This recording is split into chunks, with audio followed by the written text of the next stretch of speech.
The sharp, rapid pounding on the front door jolted Thomas Raines from his breakfast. He set down his coffee, his instincts immediately on high alert. Years in the Marines had trained him to recognize trouble before it announced itself. He walked to the door, glancing through the peephole. Two uniformed officers stood on his porch, flanked by a third man in a suit, Ronald Sutherland, the smug, rotund president of the Oakwood Heights HOA. Thomas exhaled slowly, already knowing this wasn't a social visit. He unlatched the door and pulled it open. "Can I help you?" One of the officers, a stocky man with a mustache, squared his shoulders. "Mr. Raines, we're here to serve an eviction order. As of this morning, your property is no longer under your ownership." Thomas's fingers curled into his palm. "Excuse me." Sutherland stepped forward with a faux, apologetic smile. "It's all very unfortunate, really," he said, his voice dripping with condescension. "But you've been delinquent on your HOA fees for quite some time now. We sent multiple notices, and when you failed to respond, the board had no choice but to initiate foreclosure proceedings." Thomas narrowed his eyes. "That's a lie. I've paid every dime on time, and you know it." The second officer, a younger man, shifted uncomfortably but said nothing. The mustached cop, however, held up a thick folder. "We have paperwork, Mr. Raines." "This is legal." "Legal?" Thomas let out a short, humorless laugh. "This is theft."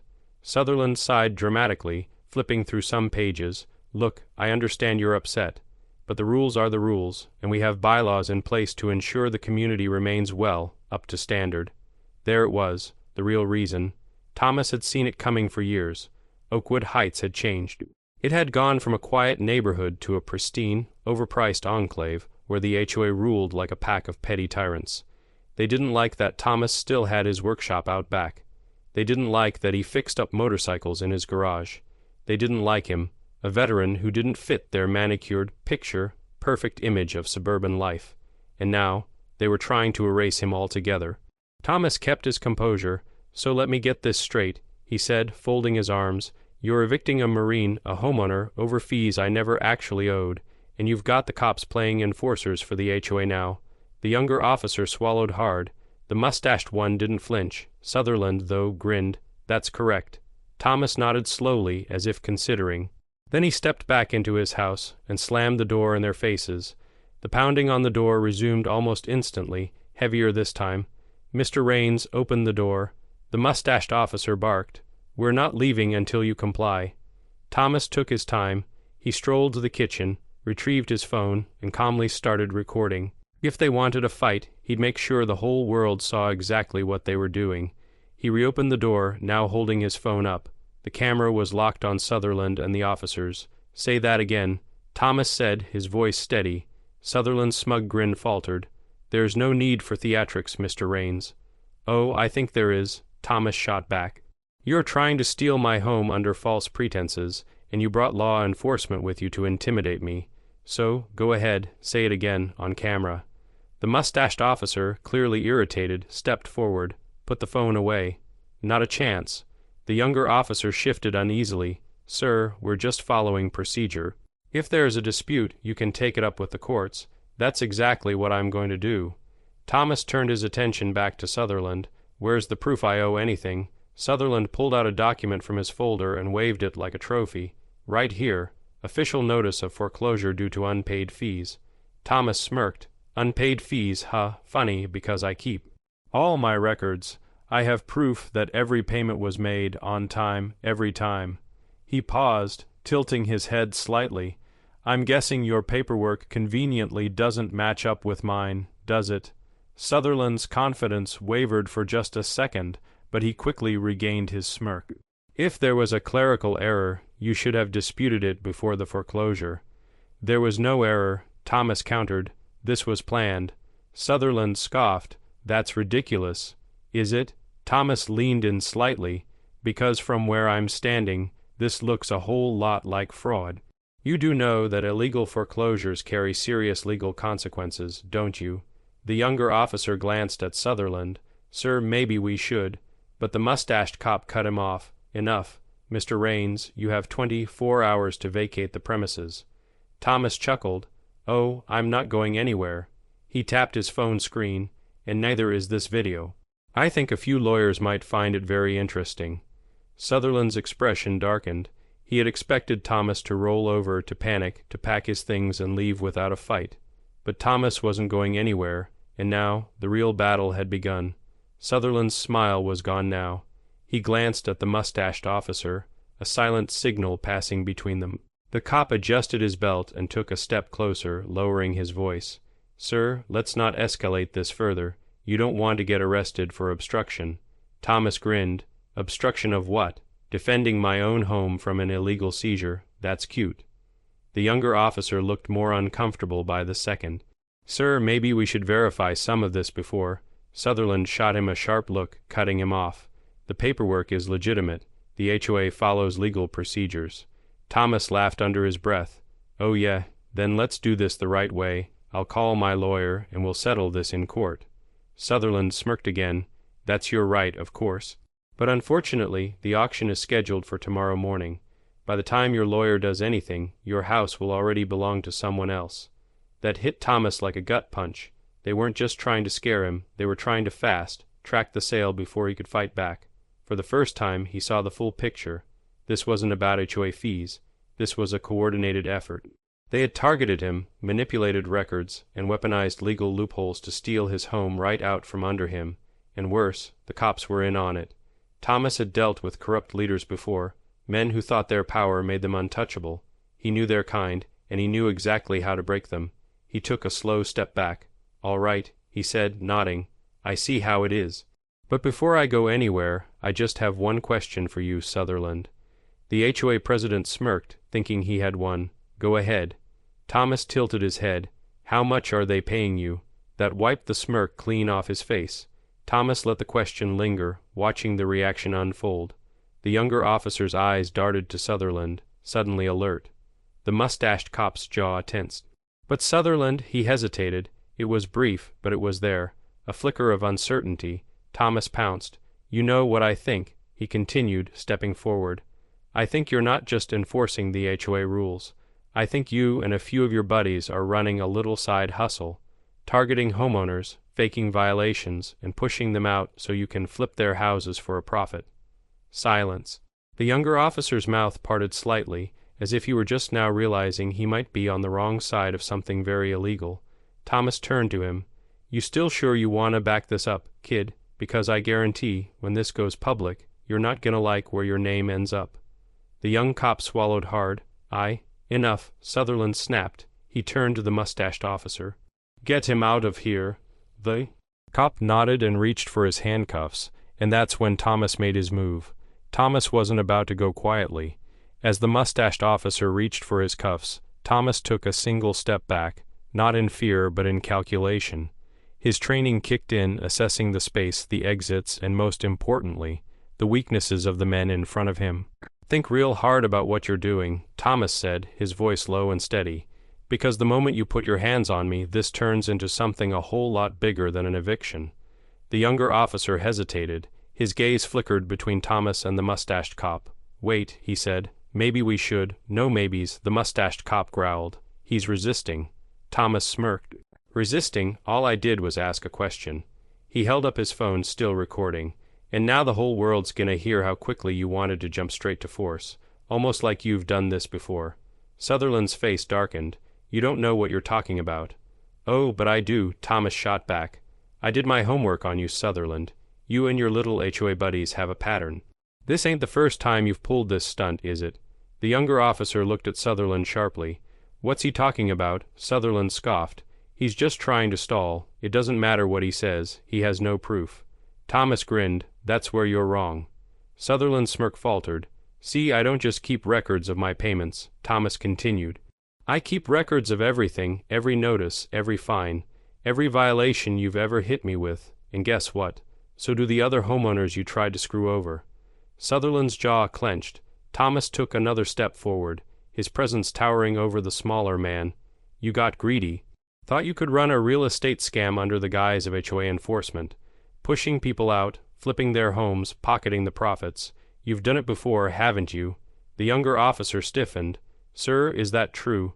Sutherland turned to him, forcing a fake chuckle. "Of course not. This is ridiculous."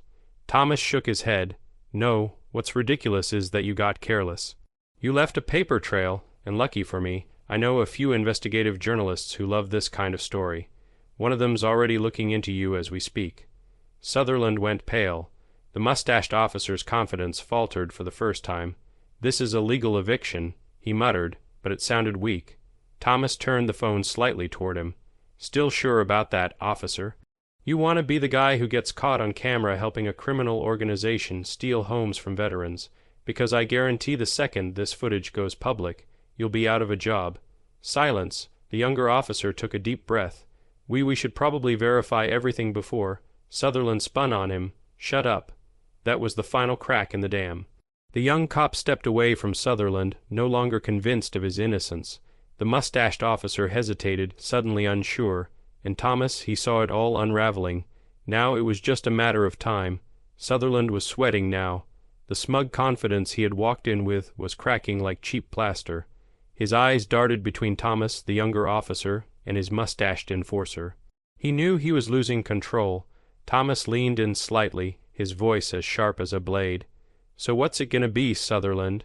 You gonna double down, or are you gonna come clean before this blows up in your face?" The mustached officer was still trying to salvage what little authority he had left. "Enough of this," he barked. "Turn off that phone, Rains." Thomas didn't even blink. Not a chance. "In fact, why don't you go ahead and state your name for the recording? Let everyone know exactly who you are before this goes to court." The officer's hand twitched near his belt, but the younger cop stepped between them. "Hold on," he said, his voice firmer now. "If what Mr. Rains is saying is true, we can't be involved in this. We need to verify the claims before we enforce anything." Sutherland rounded on him, his voice laced with panic. "You're a police officer, not a lawyer. The HOA followed legal procedures, and we have authority here." Thomas chuckled. "Authority over what? The evidence stacking up against you." He turned his phone slightly so the camera was back on Sutherland. "Let's talk about that paper trail, shall we? You altered records, filed false violations, and forged foreclosure documents to push people out of their homes. That's felony fraud." Sutherland's lip curled. "You have nothing, don't I?" Thomas pulled out his own folder from the counter, one he had been preparing ever since the HOA started its harassment campaign. He flipped it open, revealing every payment receipt, HOA letter, and a detailed list of previous homeowners who had mysteriously defaulted on payments right before their homes went to auction. "I did some digging," Thomas said, flipping the pages. "Turns out, the last 5 houses that went into foreclosure had one thing in common, and guess what? I contacted the previous owners. Every single one of them said they paid their fees, just like I did. But somehow, their payments never processed either." The younger officer stiffened. "Sir, if that's true, this isn't an HOA matter. This is a criminal case." The mustached cop looked like someone had just slapped him. His authority was slipping fast. "That's ridiculous." "Is it?" Thomas shot back. "Because if you arrest me, you'll be complicit. This video will go straight to the press, and when they start digging, they'll find out exactly how many homeowners got scammed by this racket. You really want to go down with him." Silence. The mustached officer's jaw clenched. Then, to everyone's surprise, he took a slow step back. Sutherland's eyes widened in panic. "What are you doing? Arrest him." The mustached cop exhaled sharply but didn't move. The younger officer reached for his radio. "We need to call this in. This might be bigger than we thought." Sutherland's face twisted into desperation. "You idiots. Do you have any idea what you're doing? You can't investigate me." Thomas grinned. "Oh, I think they can, and they will." Sutherland turned back to Thomas, his rage barely contained. "You have no idea who you're messing with." But Thomas wasn't intimidated. He took a slow sip of his coffee. "Neither do you." Sutherland's arrogance had carried him this far, but now it was crumbling around him. The mustached officer was hesitating. The younger cop was already on the radio, and Thomas, he was just getting started. "You think this is over?" Sutherland hissed, voice low and shaking with rage. "I have connections. You don't just—" "Connections?" Thomas interrupted with a smirk. "That's funny. You think your bud is gonna save you when the state gets involved? Because that's exactly where this is going." The younger officer finished speaking into his radio and looked up. "Dispatch is sending a supervisor. They want us to stand by." Sutherland snapped his head toward him. "You idiot. We don't need a supervisor. We need to get him out of the house." "Funny," Thomas said, crossing his arms. "You keep saying my house like it's still up for debate." You really that desperate to get rid of me, Sutherland?" Sutherland's face turned red, but he had no good answer. The younger officer took a slow step back toward his partner, lowering his voice just enough for Thomas to hear. "Look, I don't like this. If he's right, we're about to be accessories to a crime." The mustached cop's jaw was tight. He still wanted to exert control, to force the situation to go his way. But the weight of the accusations, the live recording, and now the presence of incoming oversight, it was too much. He wasn't about to go down for Sutherland's scheme. The man exhaled sharply, then, slowly, he turned toward the HOA president. "Sutherland," he said, "I think we need to wait for the supervisor." Sutherland's face twisted. "You're really gonna do this? You're gonna side with him over me? You lied to us," the younger officer said firmly. "If what he's saying checks out, you're committing fraud. We can't enforce an eviction if it was based on illegal actions." Sutherland looked like a man on the verge of exploding. His plan had been perfect, until Thomas had fought back. "You're making a mistake," he growled. "No," Thomas said, stepping forward. "You did. You got greedy, you got sloppy, and now you're caught. And guess what? That fancy little scam you and your HOA goons have been running, it's over." Sutherland took a shaking breath. His hands curled into fists. "This isn't over," he muttered.